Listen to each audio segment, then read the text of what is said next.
We are recording. No David, right? Again. Hi, Carol.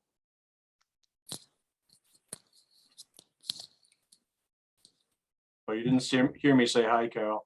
Oh, I didn't. Hi, everybody. Hi. We're going to be done in time to watch the State of the Union? I hope so. Yeah. I'm not sure I want to know. Yeah. Depends on how much I crab. You wouldn't do that, Joe. No.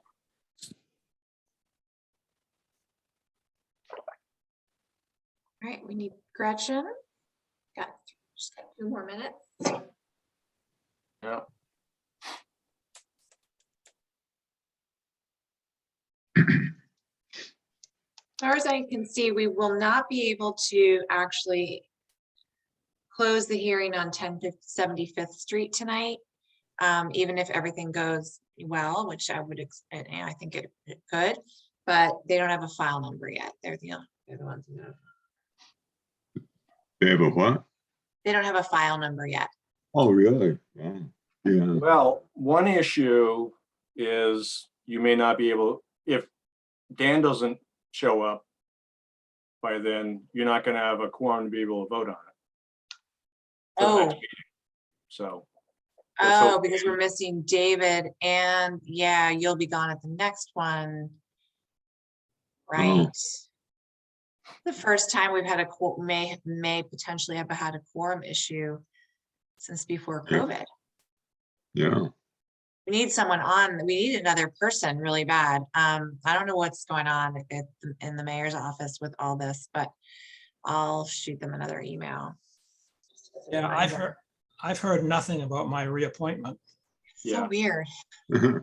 I mean, I think they're kind of swamped in his office right now, just because, you know, everything's just really busy at City Hall. And so it could just be that this got bumped down on the list of, you know, boards and commission got bumped down on the list. But I'll send them a reminder that we really do need someone. It's been a while.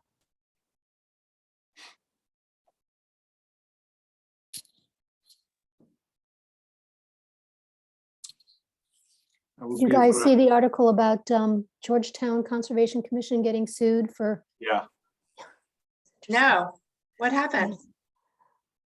There was a dispute about allowing a driveway for Mello Corporation, and they ruled against them, and they're suing them, Oh. saying that they yeah.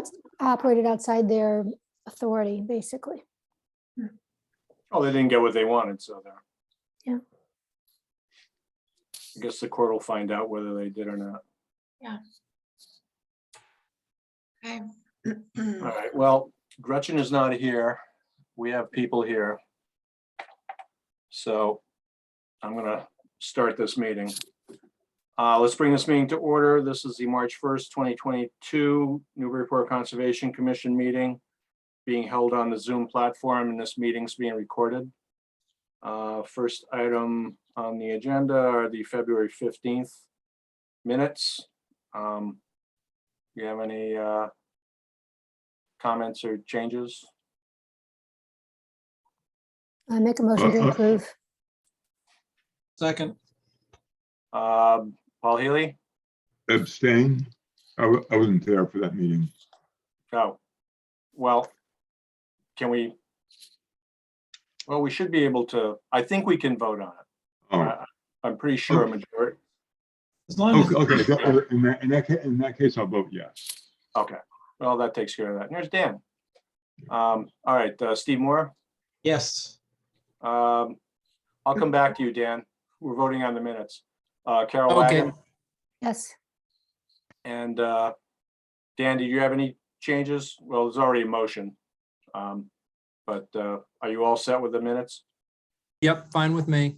Okay, I'll take that as a yes, and I'll vote yes. No changes to your minutes, Gretchen. All right, Hey, sorry, my downstairs clocks are slower than my upstairs clocks. one of my clocks just says 7:48 now. I don't know why it says that. It's supposed to be the That's- smart. That's what my computer says, but my downstairs clock says 6:40. Oh, is that a different time zone? You might explain why I'm always late. All right, so, next item is the Plum Island updates. Do we have any Plum Island updates? I do not have any new Plum Island updates, no. I was out there today, took a look at a few things and went out to Reservation Terrace and it's holding stable out there. So far so good.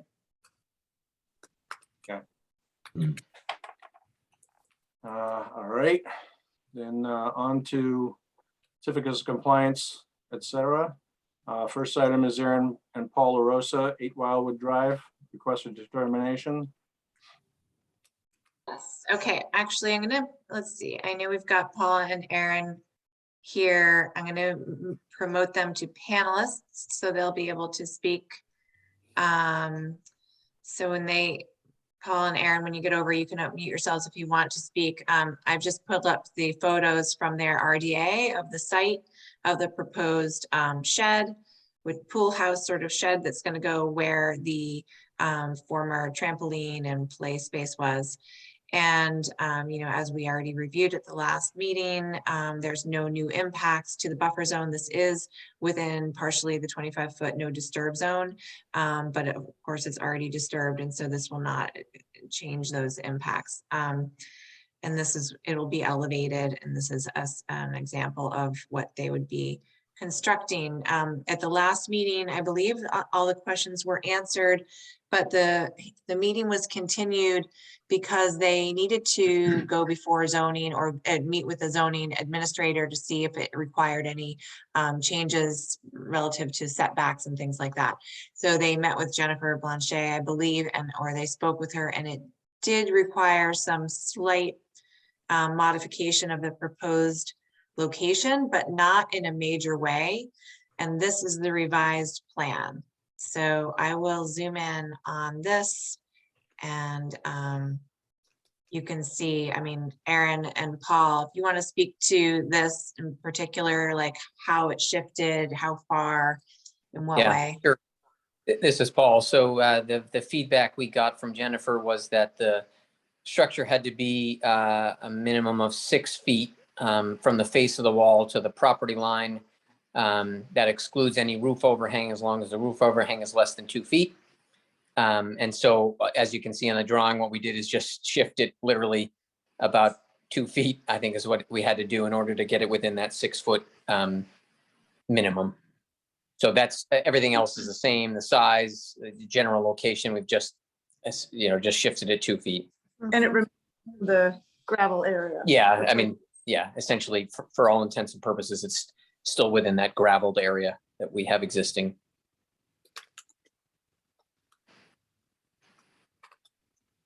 Thank you. Okay, we have anything else?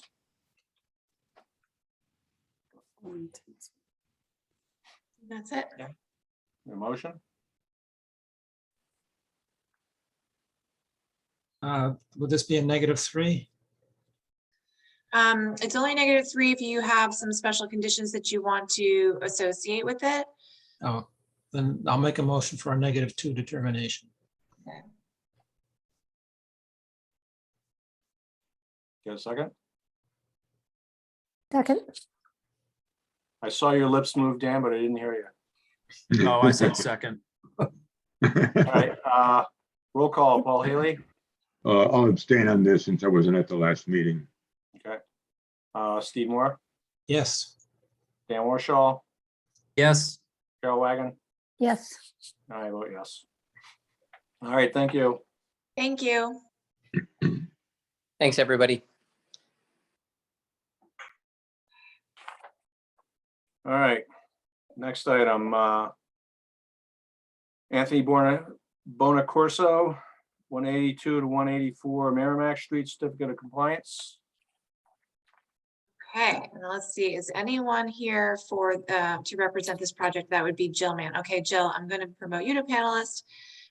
You'll be able to unmute yourself and you can sort of present the request for certificate of compliance. And I've got your documents up here. I also have a map of the proposed location. Perfect. Thank you very much. Good evening. Thank you for taking the time to hear this petition this evening. My name is Jill Mann. I'm from the law firm of Mann & Mann from Middleton. And I'm here on behalf of Anthony Bonacorso, who has acquired the property known as 182 to 184 Merrimack Street, in Newburyport. This is an odd situation. So when Anthony actually acquired the property, we had done a title search, as does all attorneys when you purchase property. And there was located a very, very old order of conditions that was to property owners that are fairly prolific as far as property goes. It was Gordon Hall and Michael Musgrove. They owned substantial amounts of property throughout Newburyport, as well as other places in the North Shore. So when we looked at the title, there happened to be this order of conditions, and the order of conditions was actually quite old, and it just listed property owned by these two individuals. Unfortunately, at the time that the order of conditions was issued, the property in question had been owned by these two individuals. Again, there was nothing in the records. I mean, it's so old that there's been nothing in the records for Newburyport. However, we did contact Ms. Godfredson and confirmed that this particular property has no wetland, has no riverfront, has no flood zone, it has nothing. It is truly an upland parcel. Notwithstanding, the record is clouded. And so we are simply seeking to cure that ill by obtaining a certificate of compliance from this board. And Okay. that is, yes. Yeah, when I looked at the file, I mean, the file number is 051-0003. It was the third permit ever issued under the commission.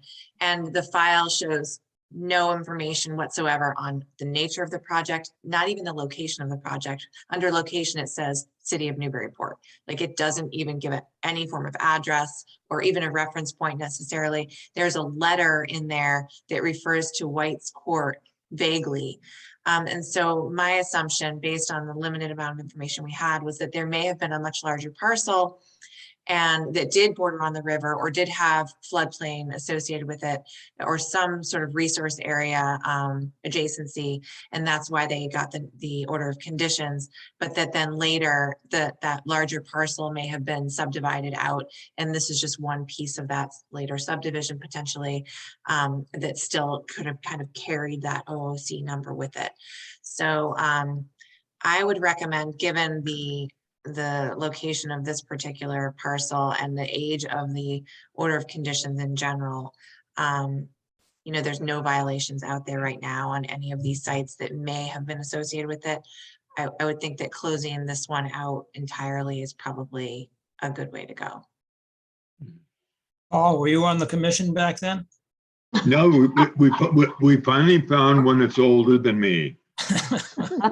You beat me to it, Steve. I was going to blame him for it. Okay, so I'll make a motion to issue a certificate of compliance. I'll second. all right, roll call. Paul Healy, Yes. Steve Moore, Yes. Dan Warshaw, Yes. Joe Wagon, Yes. and I vote yes. Thank you Right. very much. I appreciate your time. And Ms. you. Godfredson, thank you. We appreciate it. Thank you. I'll put that together. And you want me to send it to you, or who should I get this to? If you could send it to my office, that would be great. I appreciate it. Okay, sure. And then I'll record it and clear up the title for everyone. Okay, great. Thanks so much. Thank you. Have a good evening. You too. Bye. All right, next item is David Sorensen, care of Jeffrey Tomlinson, 3 Peach Street, and O Street, certificate of compliance. Okay, this is another, well, this is actually not as old. This is 3P and O. I believe this is an order of conditions that was issued in 2006, and then 2009, a partial certificate of compliance was issued. It was a single family home project and there was some landscaping associated with it. In 2009, they had done the work, but it needed one more year of monitoring of the plantings. And so only a partial was issued. As you can see, let's see, this is their partial certificate. All work permitted under the order of conditions has been satisfactorily completed, but applicant must wait 2 growing seasons. I'm sorry, yes, 1 from the issuance of the certificate to ensure survival of the beach grass that was installed per the order. So now it's been not 1 year, but it's been what, 11 years. And so they want to get the complete certification. I was out there taking a look around. It is hard to see everything because it's winter right now, obviously. But, and this, by the way, what you're looking at right now is a photo or a scan of the permitted project plan at the time. So this shaded area right here, it says area to be revegetated, is the area that was required to be revegetated alongside the house. And this back here was an additional planting area. You can see when you drive down P Street that there's plenty of vegetation along the side, and there's rows of rugosa and some evergreens along the front and whole side of the house. And you can see that it's also been planted back here. But I also just got this aerial from the city's mapping system. So you can see this was the planting area that was required alongside the house, and it is indeed vegetated here. Again, right now you can mostly just see the shrubs, the woody shrubs and the evergreens that exist, but you can see from the aerial that it's also planted right there. In the back, this wasn't necessarily part of the required planting plan, but I believe it, to me, that looks like, sort of dune grass interspersed with some other native stuff amongst some sand, and it's sort of a nothing, no violations back there. Okay. You got anything else? Motion? Motion to issue a certificate of compliance. Second, Roll call, Paul Healy, yes. Steve Moore, Yes. Dan Warshall, Yes. Carol Wagon, Yes, and I vote yes. All right. Need a motion to open the public hearings. So moved. Second, All right. Roll call, Paul Healy, yes. Steve Moore, Yes. Dan Warshall, Yes. Carol Wagon, yes, and I vote yes. All right, first item is Mark Drago, 3Q Street, amended order of conditions. Okay, let's see. I think I moved Tom Hughes over as a panelist. So, just as a reminder, this was 2 meetings ago. The commission was reviewing their notice of intent for the proposed accessory structure, which is right here. Remember they had taken down the garage, which was supposed to remain and just be renovated in place. But it ended up being demolished, and they proposed a new structure outside of the V zone. This wasn't able to be reconstructed in its pre-existing location because the pre-existing location was in the V zone, and you can't develop anything new once there's nothing there. So the only way they could get around that was to move it, and just so happened that there's an upland area of their site right here adjacent to their driveway. So that's where this new proposed accessory structure is to be located. And at the last meeting, the commission asked if they would reduce the size of this patio area that's adjacent to it and increase the planting area as mitigation for the impacts that were incurred before under the violations. So that's what they've done here. And this is the plan that shows not just the revised patio with more planting area, but they had also removed the boulders, or they were supposed to have removed the boulders. Large stones have been removed, yes. So it does sort of indicate that. Sorry.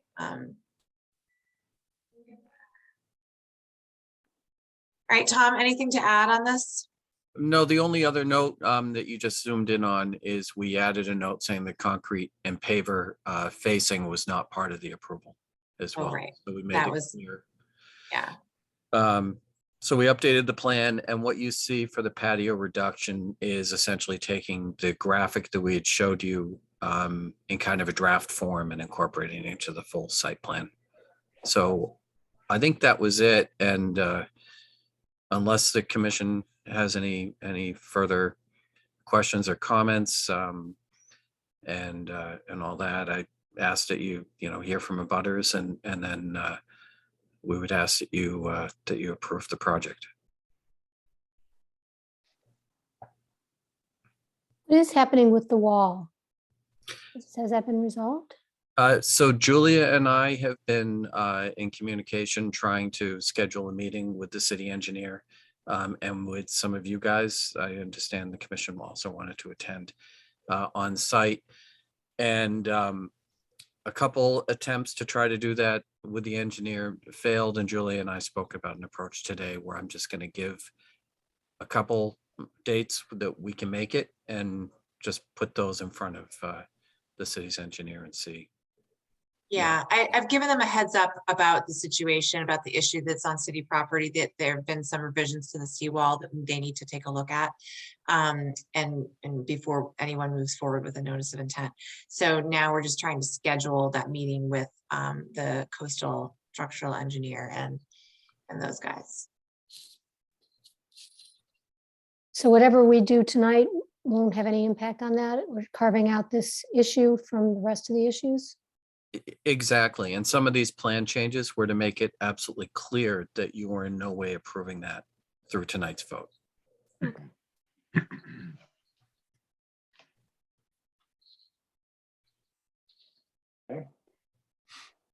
Do any comments on the amended order of conditions? Oh, looks okay. Okay. We have anybody from the public want to speak on this? Raise your hand. I'm not seeing anybody raise their hand. I just wanted to take a quick look at the at this table, Tom. Yep. The bottom line here, total improvements. Are we ending up with, this is what sort of we were trying to fix, right? Yeah, but one of the things, if you remember, so we're within 5 square feet. And if you remember, one of the things that is not captured in the numbers is that when we went to remove the concrete, we chased it several feet under the lawn. So that's counting in the unimproved area. That's counting kind of a fictitious area where it was sawed on top of concrete. And probably, 50 to 60 square feet minimum. So I'm confident we have a balanced net gain in vegetation that's not on top of concrete. This And that was- remains a concrete foundation. That's gone. That's gone. Okay. Yeah. All of that's been removed. And you have photographs of that in the record to document that. This is, what you're looking at is you're looking at the overlay of the proposed condition over an existing condition plan, which is why you see remains of wood frame and all that, but all of that. And if there is, there are notes in there, I believe, about removing concrete. That, because this plan is what you guys looked at before.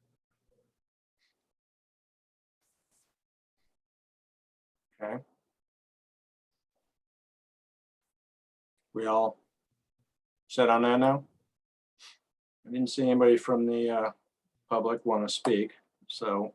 Didn't we have somebody objecting at the prior meeting? I guess maybe that's. We not did that- have there were some neighbors who spoke about this at the prior meeting, but their issues were much more germane to the zoning board approvals than they were conservation. They were concerned because this new structure is so close to the back of their house and their deck, Mhm. blocking their view, etc.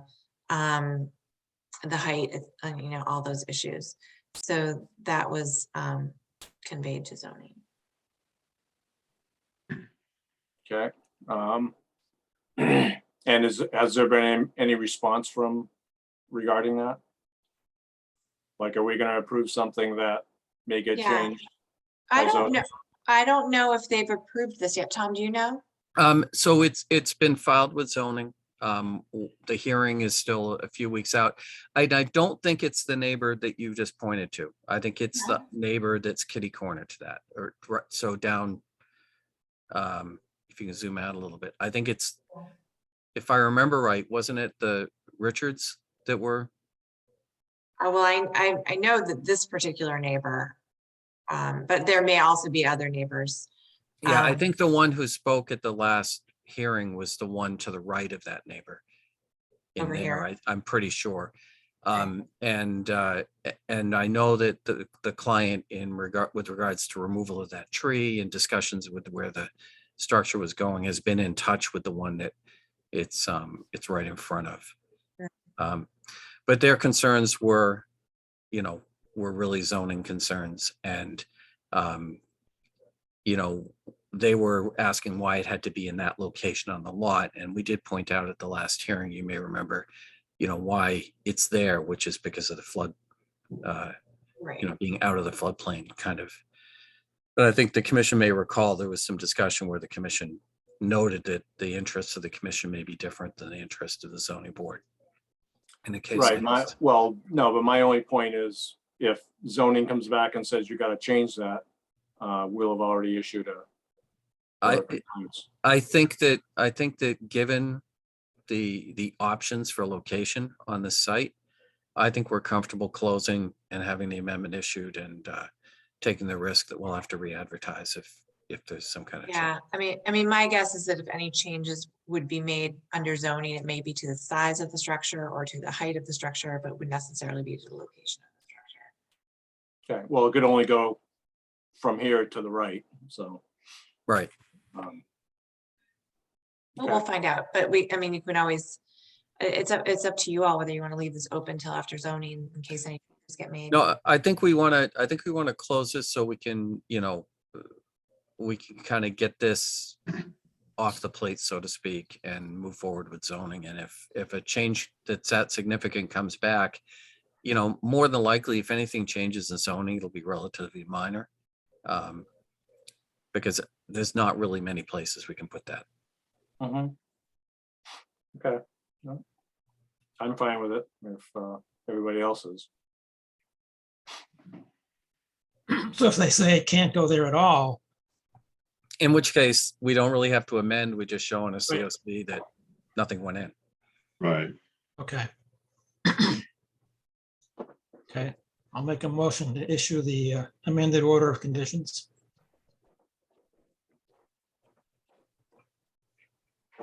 I'll second. Okay, I'll second. roll call, Paul Healy, Yes. Steve Moore, Yes, Ian Warshaw, Yes. Carol Wagon, Yes, and I'll vote yes. Thank you very much.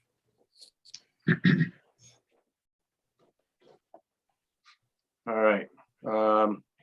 Next item is Raymond Kingman, 10 75th Street, notice of intent. I hope you can hear me over my Cavalier digging right next to me. Yeah.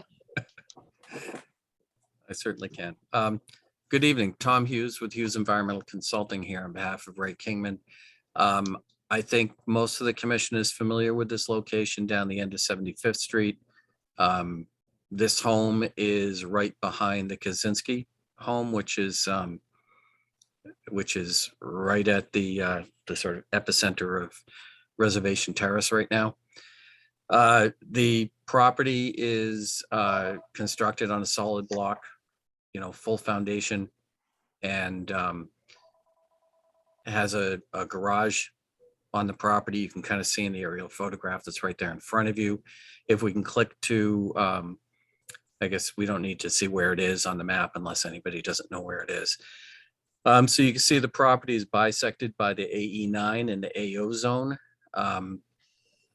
The proposed project is to completely demolish all structures on property, remove all remnant foundations, etc., and construct a new compliant home, elevated on piles, significantly elevated on piles. And if we can go to the next one there. So because they've got a full basement, they've got a larger underbuilding storage area, but even that is elevated over 4 feet above the existing flood elevation. And the first living floor is even, significantly above that. The other thing I've had some discussions with Julia, and in response to those questions that Julia had, we reached out to the architect, and it would add a little bit of complication to how it's done, but we are willing to structurally separate the storage area from the rest of the building so that it essentially could be removed or could break away without further damage to the remaining structure. We've gone well and above the compliance with the AE9 floodplain it's in. But I think we all recognize that this is an area that currently is very active on the island, and it's prudent to do so. If we can go down, maybe just slide by slide through those architecturals, I think that's kind of the best way to look at it. So you've got stairs up, it's a significant elevation up to the structure. You've got the access to the storage area underneath. If we can go to the next one. Again, same thing, elevated equipment platform. We're trying to make this as resilient as possible, given its location. And then I think maybe, again, we've got, again, the storage area from the other side where it's the grade is a little bit higher at elevation 10, but we still got significant clearance to the bottom of the storage area. We can go to the graphic just to kind of give you the SketchUp view. And then if we can go to the site plan.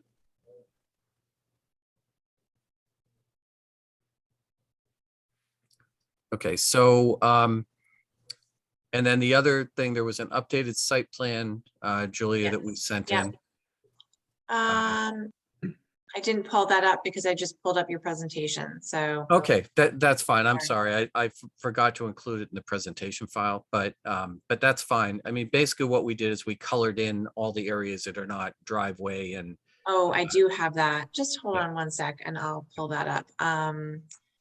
Let's So- see, is this the one, conservation revision?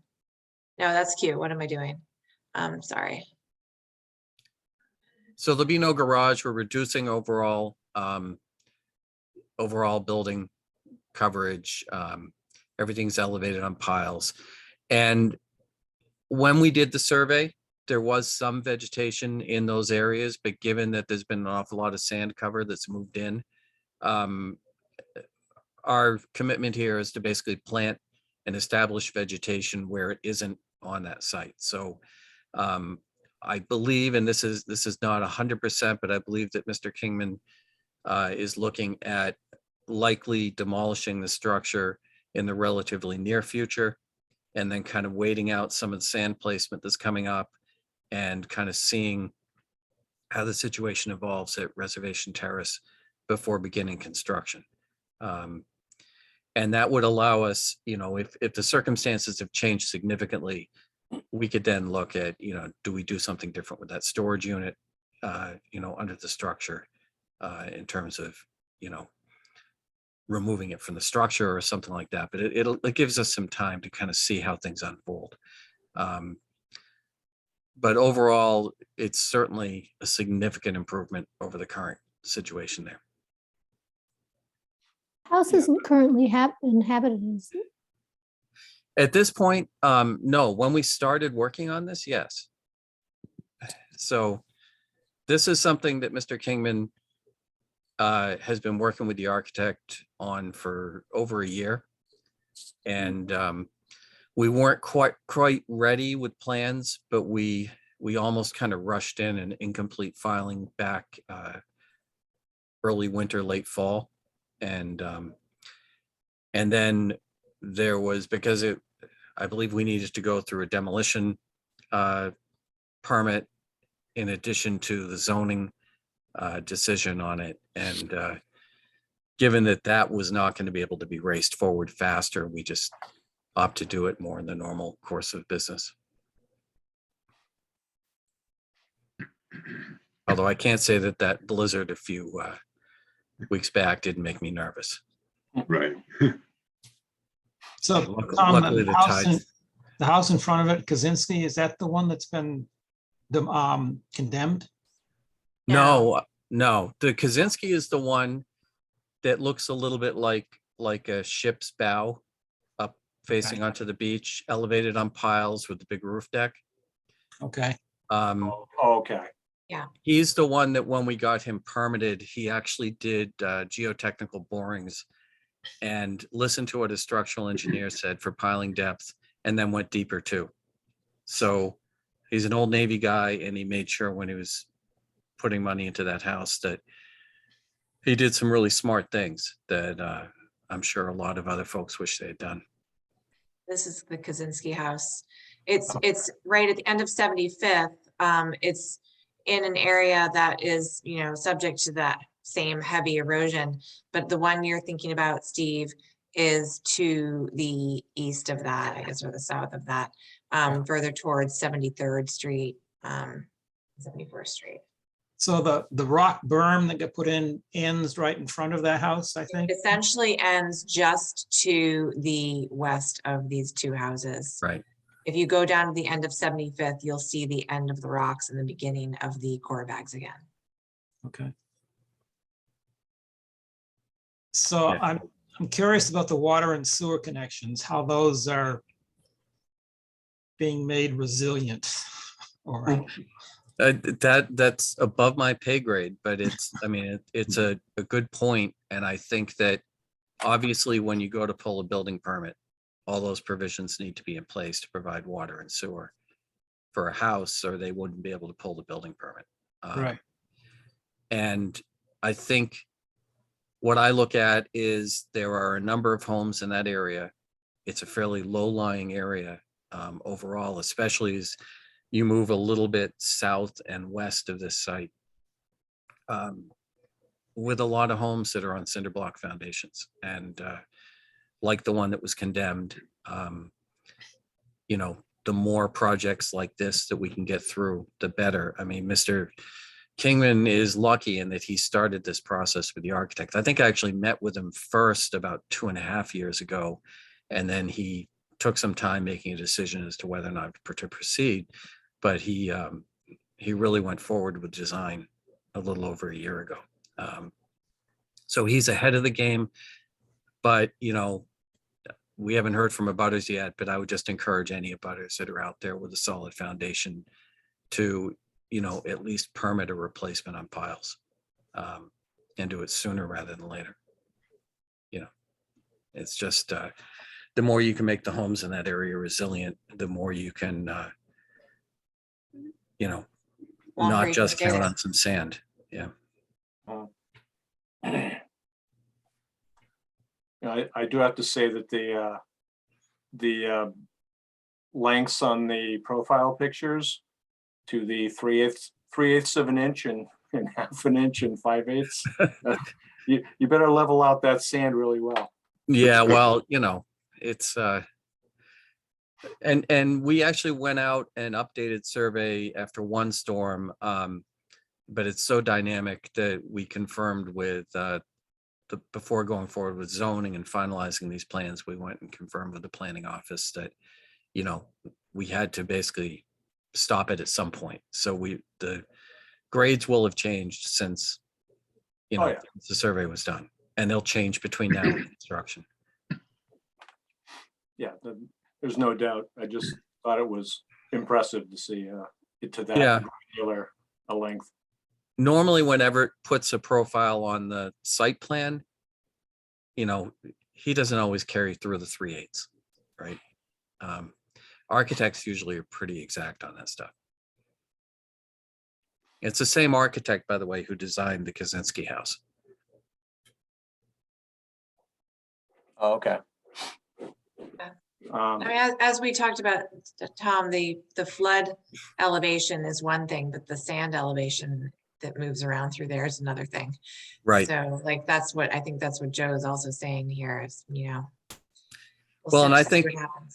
right. And the other unknown is what does the city do with the road elevation, right? Because the sand elevation building up, the city can't really cut a canyon through there without it impacting the grades on lots like this. So I think what we'll have to do is we'll have to, address conditions at the time of construction through the pre-con and just kind of coordinate on how we deal with all that stuff.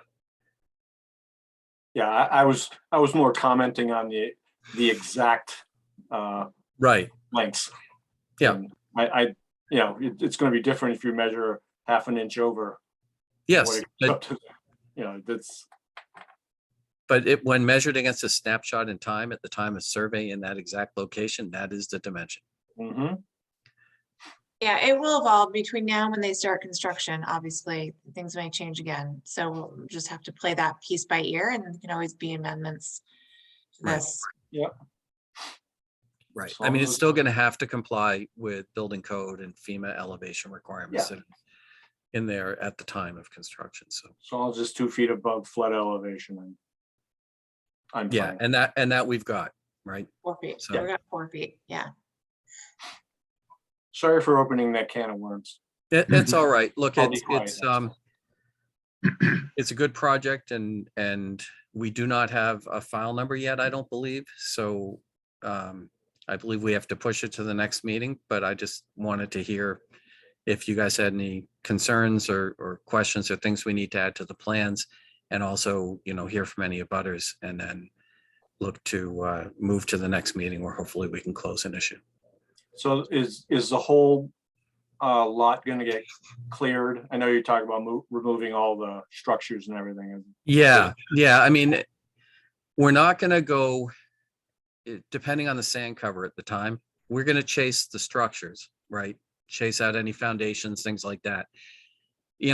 Are we going to go down and chase down a cinder block or, something like that might be buried off to the side? No, but we will remove completely structures and foundations and those elements and things that are uncovered at the time of demo. And the rest, again, we'll just have to coordinate and, agree to work together at the time of construction. Do you have an estimated schedule for the demo? Is that something you plan to do ASAP, later this spring, whatever? It's still a little bit up in the air, but I think that there is a desire to do it sooner rather than later, but there's nothing locked in, and it's not a firm 100% made decision. But I think he's leaning towards demo sooner, and then kind of waiting out the year, see how things play out with the dredge and all that. Tom, this is Paul. I would just have one question though for the applicant. You're talking about removing the existing house and then waiting maybe a year before you start work on the next. Is he in any danger of losing anything if conditions change too much out there? Well, from a conservation point of view, the approval will be locked in. And then obviously if we can make adjustments at the time of construction, then it would make some sense to do so. And the zoning approval that we will be, I think we already have. So the only thing is, once it's removed, you only have a certain amount of time to replace it. Right. And the zoning approval is only good for so long. So there will be if he removes it, and that's part of the sort of the thought process is, if you remove it, you do slowly begin to lose your ability to rebuild. You don't do it on time. Yeah. So he's going to make a careful decision here. Right. But the good news is if it were to get severely damaged in an ocean storm coming up and condemned, with the approval under his belt, it would give the option to be able to do that. Yeah. Right. Okay. Now, I just want to make sure, it'd be horrible to have him go through all this and then some little technical detail mess it up at the very end. Well, Lisa handled the zoning approval on this, and Yeah. I think we all know Lisa's not going to let him put himself at risk Okay, very good. by demolishing. So, Yeah. you know, if it happens, it will be in a way that's protected. Okay. Good point. All right, we have any more questions? Yeah, well, I've got an opinion, but, you know, from a conservation commission, I don't have any problems with this, but from the city's perspective, putting a house, I know there's already a house there, but putting a house where the water and sewer connections are questionable and, you know, a storm may come along and wipe them out, is it in the city's best interest to put a house here? And that's outside of our jurisdiction of just, you know, I question why we're doing this. Well, if I can, you know, I think you answered your own question that there is a house there, and it's a house that could be, you know, even though nobody's living there right now, could be made livable fairly quickly in its current condition and lived in, provided there's still water and sewer going out there. There's other homes out there. So it's going to be a big decision if the city removes water and sewer. One thing that I do think would be good to put on the city's radar to consider would be changing the elevation of 75th to better reflect the grades from the sand that's come in. It wouldn't, from an engineering point of view, I don't think it's very difficult to put risers on sewer manholes and just have the system be deeper and have the road move up in elevation a little bit rather than continually digging a canyon in. To me, that's kind of the bigger policy question the city's got to grapple with, is what do you do with these roads? Are you going to continually try to maintain their paved surface at the current elevation? Or do you maybe consider some change to that? And I think, granted, That's a much bigger question. That's a right. bigger question for the entire island, not just this location. So whatever happens here, they need to be aware of how that might be reflected in perspectives across the island. No, So, I agree. But in a case where the grades around the road are changing so rapidly, if that continues, I think this may be a circumstance where you make the decision, do you continually get in there and remove sand, or do you just say, okay, Mother Nature, you've just changed things for us, we've got to adapt the road? And I don't know what the right answer is. I don't know what the cost is, but I do think it's something to consider as part of that bigger picture question. But and I totally respect where you're coming from with that, Steve, but I still would much rather have an approved pile supported house, if there's going to be a house there, than one sitting on cinder blocks. Oh, sure. I don't have a problem with the house itself. Just the whole general area. Right. Needs to be looked at. Yep.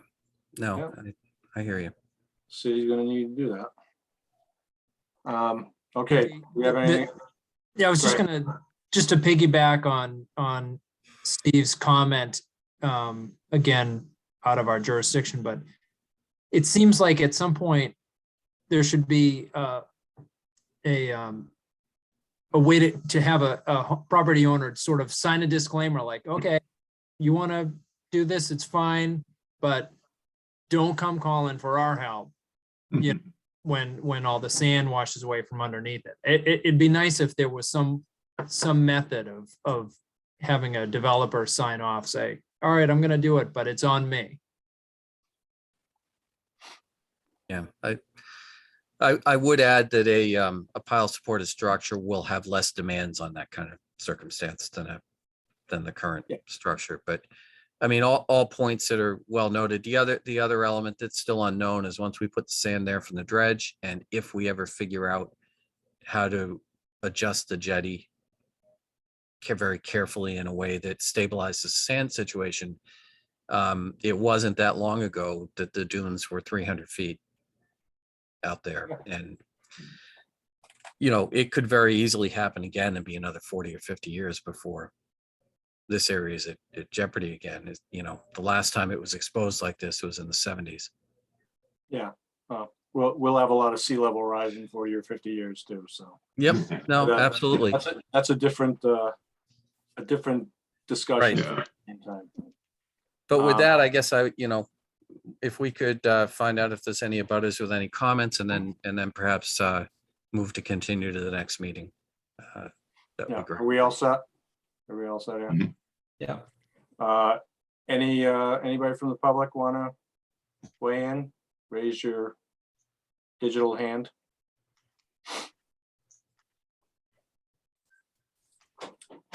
I am not seeing anybody raising their digital hands. So, so we're looking for a continuance to the Yep. next meeting. Yep, unless I missed a file number coming out today. I know, I checked for it also, Tom, and it wasn't there yet. But, so we'll have to continue. The next meeting, just FYI, is March 15th. It's It's March March 15th. 15th. March 15th, And yep. the four people other than me will need to be here at that meeting to close it out, because I will not be here. Okay. Can you all confirm that? Dan, Carol, Paul, and Steve? As far as I know, I'll be here. Okay, There. obviously unforeseen situations don't come up, but hopefully we can all, Yeah. Go to the next meeting. Could be an emergency hiking day. never know. There you go. All right, so we're getting a motion to go to the 15th. No, that is, yeah, it's 15th, right? So moved. Second, Roll call, Paul Healy, yes. Steve Moore, Yes. Dan Warshall, Yes. Carol Wagon, Yes. and I vote yes. Thank you very much. Have a great Thank you. evening. All right, next item is Cavan and Nancy Dunn, 3 O Street, notice of intent. Okay, so I'm promoting a few people over here. Oops, I think I did the wrong thing. To panelists. Excuse me, by the way, I should probably recuse myself from this since I'm in a butter. Okay, That's probably a good idea. Yeah. okay, 3 O Street, notice of intent, and we have Mary Rimmer and Nancy Dunn. And let's see, is there anyone else who? Scott Brown may be on as well. Scott Brown, yes, I thought I did that. and it didn't go. Just to comment, if Paul is recusing himself and Joe's not going to be at the next meeting, that only leaves 3 people who could vote on it if we don't approve it tonight. That is true. That is true. And we have a number for this one? We do have a number, yep. 1059, correct? Correct. Well, you better wow us, Mary. No pressure at all. Right. Okay. Mary, I have the notice of intent up here, and I also have,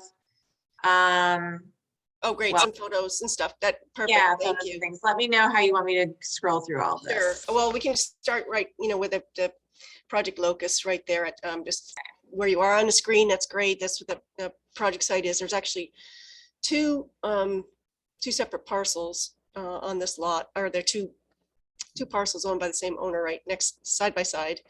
Obviously, the house is on the landward side, the eastern side. It was constructed around 1974. It's not in the flood zone. It's up on a hill at like elevation 16. So it's up there pretty high. And then what they're proposing is a number of improvements, but within the existing footprint. With the exception of the eastern side of the house, you can see there's a little bump out in the in this figure right there in the front of the house, or the east side. No, right there where Yeah. the door is. Yep, that'll be a new deck proposed in that area, and that bump out removed, and a new wall put at the front of the house. The other, if we can just move on to the perfect, some photos to give you some context here. Yep, that's where the little bump in is. I should call it a bump in. So that's where a new deck is proposed on the front of the house, and not a deck, but a porch. There'll be 3 new steel piles that'll be needed to support that new porch. This is just the side view of the house. You can see it has a flat roof. So one of the elements is to, add a new roof with a pitched roof to create some attic space. And repair the existing deck off the back of the house. You can see that second story deck. And they're adding a second floor screen porch. So I guess they're going to screen in that deck on the top there. Want me to show the proposed elevations or the site plan? How about the site plan next might be helpful. Which is here. Okay. Great. Zoom in on this. Great. So you can see, that from the house, it slopes fairly steeply down towards the shoreline. The V zone is near the base of the slope there. So we're well outside of that. In addition to the improvements I described, they're removing portions of existing deck and trellis on both sides of the house. So there's 180 square feet of deck on the sort of north side and 214 square feet on the south side and some trellis area. So basically there's a net reduction of sort of lot coverage of 366 square feet. They have been to zoning already and have their zoning approval. This house is on an existing concrete foundation, and we have a letter from structural engineer Mike Perham from McBree LLC stating that the foundation is adequate to support the improvements to the house without any further improvements to the foundation. They're not removing any exterior walls, except with the exception of that 7.8 foot entranceway right there, where that wall will be rebuilt across the front right there. And if there are no questions so far, we can go to the elevations.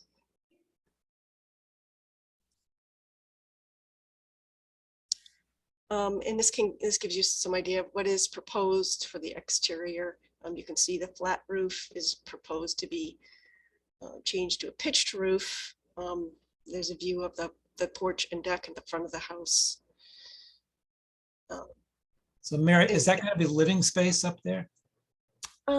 Scott, are you online? I am. Is that living space or is that just? Yeah, good evening, everybody. Scott Brown, the architect for the project. The answer to that is no. The attic is not going to be habitable living space. And really the roof is mainly about improving the aesthetics of the house. But there looks like there's a deck and a door up there. Correct, yes. So.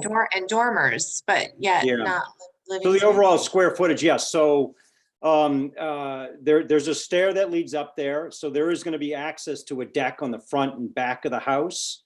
But really the attic is only about providing access to those two outdoor areas, and there really isn't any room for anything else up there. Okay. Well, is it going to be finished? Yes. Yep. So what's the criteria for calling something living space versus not living space? Oh, it's a good question. We went, with the planning department, we went back and forth with the planning department about what is considered a habitable room. And the building code defines it as, if I can remember correctly, something that is greater than 70 square feet, or the room needed to be, I think, 7 feet in both directions, and we don't have either one of those things on underneath the roof of this proposed plan. Thank you. So what looks to be like this a stone foundation in the drawing all the way over to the left, that's already existing? No, that's that's an existing, concrete foundation, and perhaps it's sort of a little wishful thinking on, our part, the architects, and we thought it would be nice to sort of cover up that foundation with either a a thin stone veneer or a cementitious stucco. So that was our hope. Whether or not we're going to be able to do that from a budget standpoint, I don't know yet. But it's simply, it was our idea to because you see right here, there's so much of that exposed, and it's almost a bit of a very unique structure for Plum Island. It's almost a bit of a walkout basement, and so it was our hope that we can sort of cover up that ugly concrete. Is that the front door? I guess. Correct. Yep. Okay.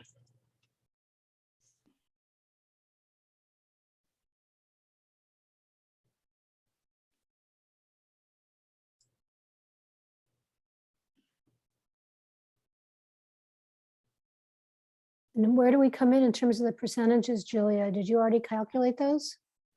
So they're exempt from the 25%, 50% rule on this because they have had a licensed structural engineer certify that the existing foundation doesn't need any modifications. So they fall under that particular exemption.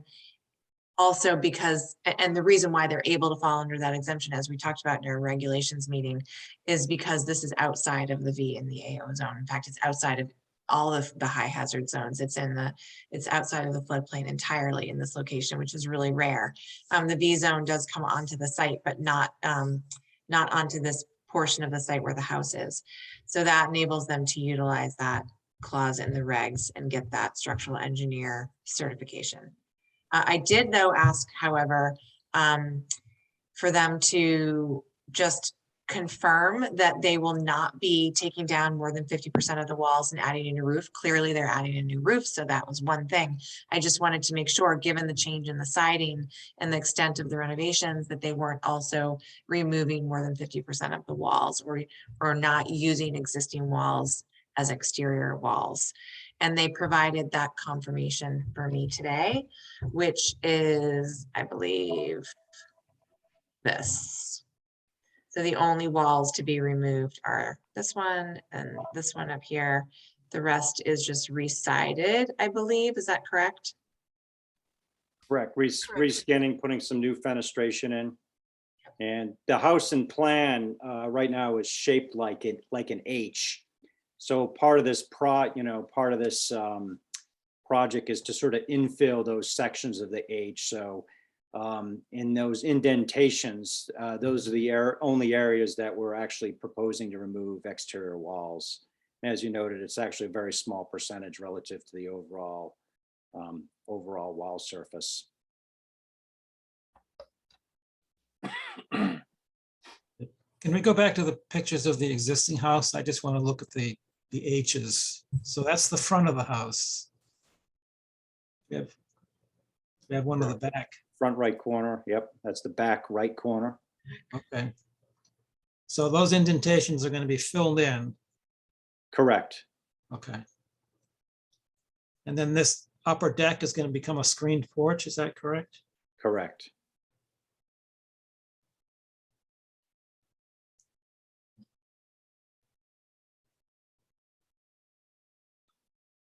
Okay, and then the lower part in this picture is not changing, is that? Or, Correct. okay. So given everything you're doing on the outside of the house with the, re-shingling or whatever, is there any, whatever damage there is to the vegetation will be replaced? Absolutely. And like I said, there's decks to be removed on both sides of the house. So there's opportunity for, some replanting just because of that, because of the removal of those existing structures. Okay. What is this structure here? This, It's just boat storage. There's Okay. kayak storage there. So it's just a little storage area. Isn't that listed as pergola or something? Trellis. Yep. Trellis, yeah. And that's staying? No, that's coming off. Okay. Where are the kayaks going? I don't know. Scott, do you know? We haven't figured that out yet.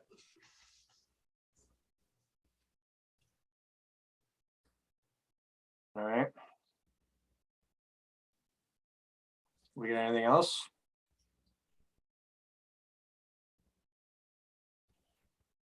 I'm all set with my end. Okay.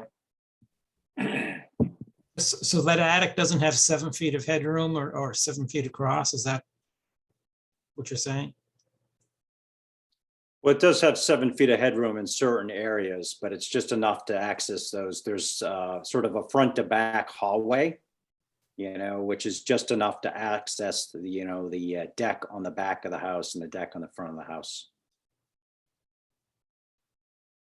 Okay. Are you showing a piling footing here? Is this new or is this existing? That's an Yes. existing sonotube, presumed existing sonotube, which is holding up the deck beyond. As I mentioned, there are some new piles in the front to support the new porch. Yeah, I No believe concrete, there's a clearly, no concrete footings though, correct? So there's steel Correct. piles and then Steel 2 helicals to support the steps.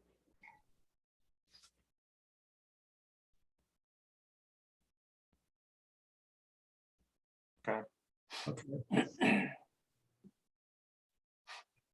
All right, we have anything else? Any other questions? Nope. All right, anyone from the public have any comments? Raise your digital hand if so. I don't see them raising their digital hands, so what do we want to do?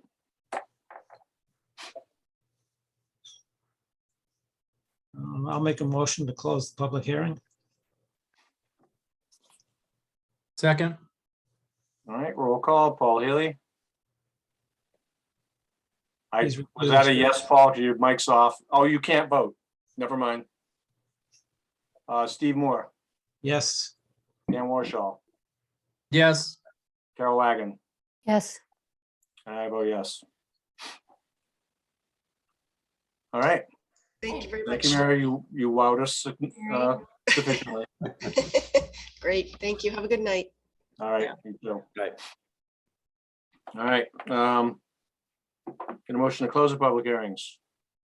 So moved. All second. Roll call. Paul Healy, Yes. Steve Moore, Yes. Dan Warshall, Yes. Carol Wagon, yes. and I vote yes. Why don't we do the order of conditions first? I actually made a PDF of the draft order of conditions. So we could just take a look at the special, they're still just the sort of standard special conditions for Plum Island. Whoops. You can see what I've got so far if you want to add anything or if you want to just keep them all the same. So here are the special conditions: work demarcated with snow fencing prior to start of work. Excavated material must remain on site. Any new materials fill shall consist only of beach grade sand. They're not using any fill, but that's just standard. Shall be all stockpiles shall be off dune grass on existing driveway or unvegetated area. Any existing vegetation shall not be disturbed, and if so, then it has to be replaced in kind. This is one I can eliminate because it's talking about material to be used for the driveway and parking area, which I don't believe they are changing, so we can get rid of that one. No turf grasses, if they do any, if they were to have to do any planting, whether it was mitigation planting or just general landscaping, this just covers that they can't put in any turf grasses, and no change in the topography, blah, blah, blah. So anything else that if you want to add in, let me know. Should we require a planting plan because they are going to be removing the trellis area and the other deck? Should we get a planting plan? A planting plan for the areas where the footprint is being removed, or existing Yeah. footprints can be removed? That's a great one. Okay. Okay.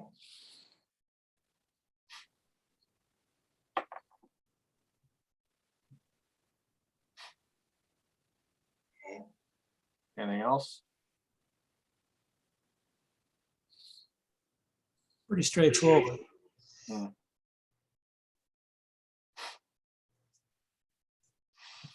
say the planting plan shall be provided for approval prior to start of work for all areas where footprint is eliminated. Okay.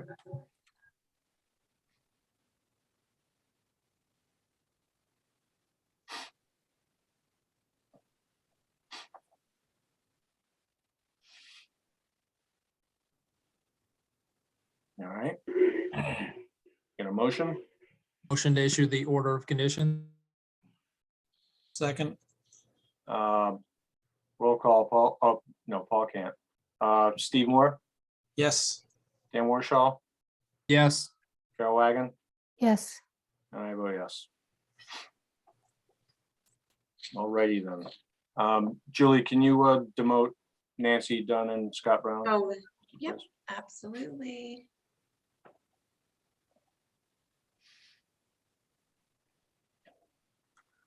All right,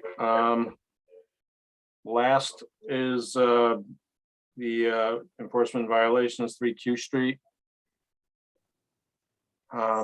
Julie, did you have a rewrite? Yes, I put Enforcement together a revised enforcement order to reflect what you all had requested at the last meeting, which was for it to just be focused at this point on the wall. Let's see, is this it? Yes. So this would be the new enforcement order, and this one would be to Mark Drago and John Powers at Q Street and 163 Oak Point Road. The location of the violation, property owners are Mark Drago and the city of Newburyport, actually, because the 163 Old Point Road property does not actually extend up to the seawall. That's where the city's property takes over. So essentially, because of the property lines all out there, the city's property is essentially Mark John Powers' like backyard, which is why he's been maintaining that wall out there. Then the street address, seawall associated with 3Q Street, and this is how it's referred to in the assessor's plan, Marshland Old Point Road, which is owned by the city. The extent and type of activity, construction of a concrete and stone veneer reinforcement on the landward side of the pre-existing stone seawall. And then what we are asking for is that they shall obviously cease and desist any additional activity within the resource area and complete the notice of intent shall be filed with the issuing authority on or before. And this is where I wanted to have you all make a call on when you'd like to have the notice of intent submitted. And before we discuss that, I just want to let you know, it will take a little bit of time because right now we're trying to get the city involved to get out there and coordinate with both property owners and this new coastal engineer that they're bringing on board to take a look at it. So just that process alone will take a little time. I'd like to have then you all come out and meet with everybody and discuss it, and then they'll put together a notice of intent. So given that sort of schedule, we should put a date in here. And we need to have a date that David is available too, since he's our resident coastal engineer. Absolutely. what sort of time frame are you suggesting, Julia? Yeah, I haven't really reached a conclusion on that yet. Assuming we can meet with their engineer and some city staff next week, at the week, maybe a week after at the latest, then get them sort of going on putting together some revised plans or whatever needs to be incorporated into an after the fact notice of intent. I could see that being, let's see, we call it 2 weeks and then maybe another 3 or 4 weeks to get something in. I think we should be conservative since we're putting a deadline on it. Mhm. So either the I think last meeting in April or the first one in May. Something like that, yeah. Yeah, I would say the first one in May. Yeah, I would agree. Okay, by May 3rd. Well, yeah, so it's got to be in 2 weeks before then. Right. Yeah, So that's what, April 19th. okay. I think that's plenty of time. Hopefully, anyway. Time goes fast these days, Oh, yeah. Yes. you know? All right, April 19th. It can always be revised, you know, this enforcement, that deadline can be revised by you all at a meeting prior to that point. If necessary, if we get information coming in that requires us to go a little bit further, we can always do that. But I'll put April 19th. so what happened with the existing enforcement order? Did we get rid of that at the last meeting? Yes, Okay, and this is essentially replaces that one because they remedied all of the other issues on site.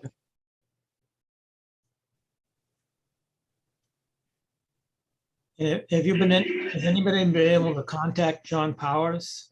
And I got a message from him today. I spoke with him, not last week, but the week before in person. He came into the office and we talked about it. I encouraged him to get in touch with Mr. Drago and just, you know, reiterated to him what the goals were, which is after the fact notice of intent that has been reviewed and essentially endorsed by a structural engineer or coastal engineer.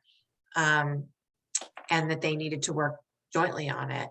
And, you know, it's not my project, right? So I'm just trying to encourage them to work together. And Tom and Lisa have been really helpful in trying to do that as well.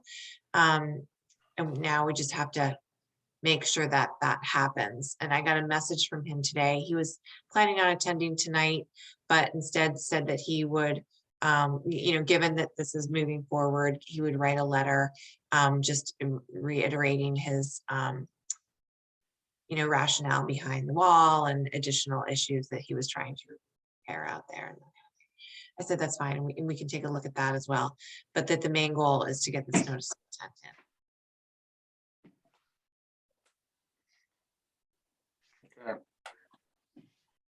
in. Okay.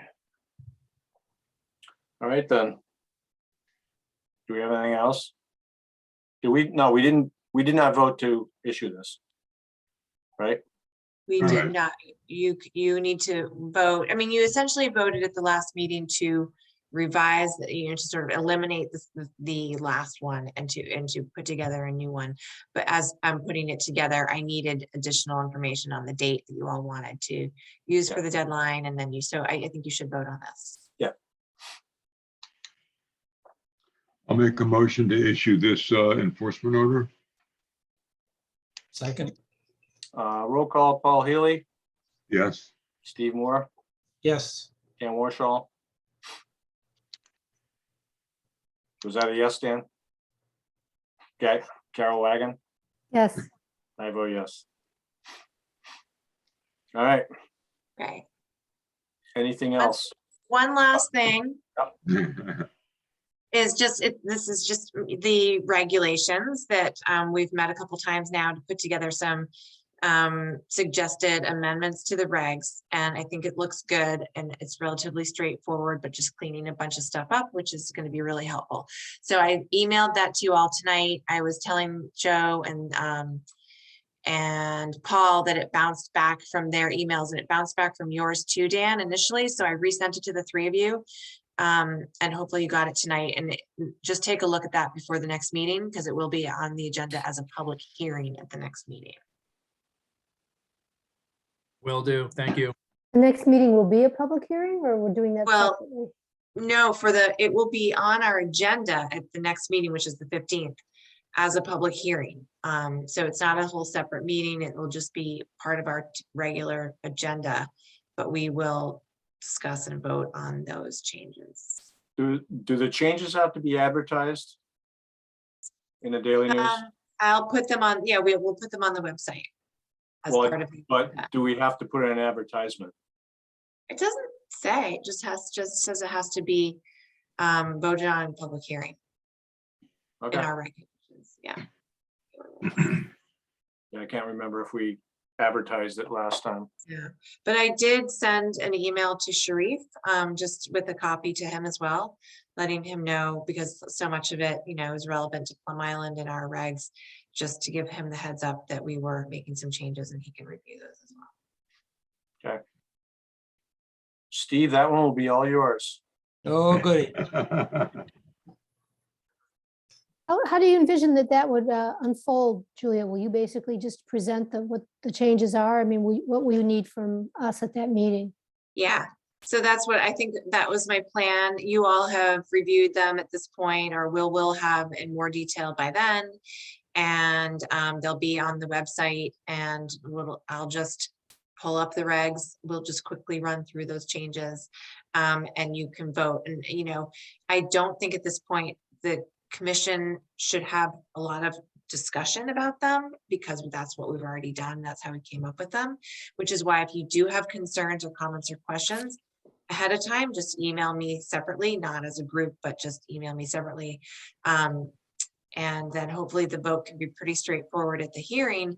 And the comments, I would think that the discussion would be mainly with members of the public who may have questions about it and need explanations on it at that point. Okay. All right. Anything else? Yeah, I met with the people that want to put in the pollinator garden out on Colby Farm Road. And I think we're going to move forward on that. I did ask them to make a presentation, and hopefully they'll do it at our next meeting. They've been on vacation, it was school vacation week last week. So I'll see what they come up with. But they're pretty enthusiastic, and hopefully Good. we'll be going forward with it. That's great. Very I did good. find out that the city does not yet have, it's not final, the deed to the property. They have all of the documents signed and everything's all done. They just have to take it to the registry to get it recorded.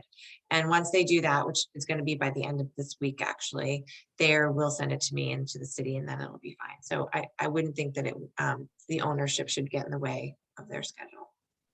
Okay, good. Very good. Thanks for doing that, Stephen. Thanks, Steve. Welcome. All right. Now, is there anything else? Motion to adjourn. Second, Second, Roll call, Paul Healy, yes. Steve Moore, Yes. Ken Warshall, Yes.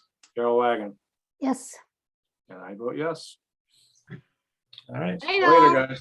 Bye-bye. Have a good vacation, Have a Joe. good trip, Joe. Yeah. I shall.